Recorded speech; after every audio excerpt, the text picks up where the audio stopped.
Les élections professionnelles sont un moment décisif pour une organisation syndicale. Aujourd'hui, je m'engage évidemment pour sauver nos lycées professionnels fortement attaqués par les réformes, mais aussi pour l'égalité professionnelle.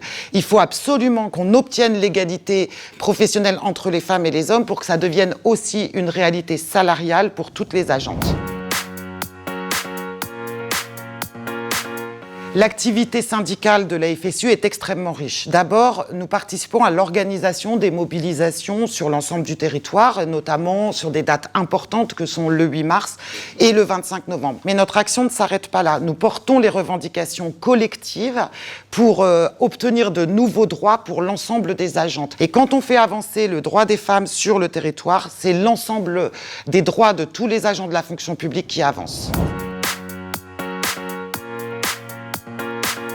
Alors, il y en a eu beaucoup. Peut-être un qui est plus emblématique que d'autres, c'est certainement le combat contre la réforme des retraites menée en 2019. On a réussi à faire tomber le discours mensonger du gouvernement qui prétendait que cette réforme serait bénéfique aux femmes.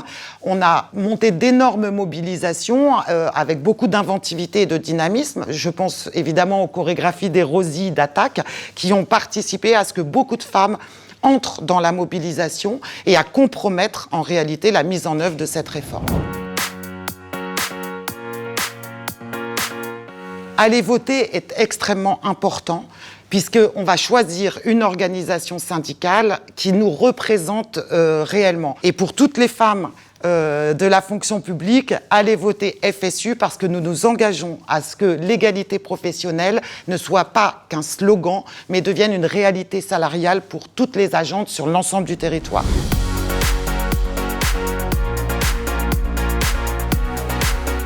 Du 1er au 8 décembre, allez voter FSU.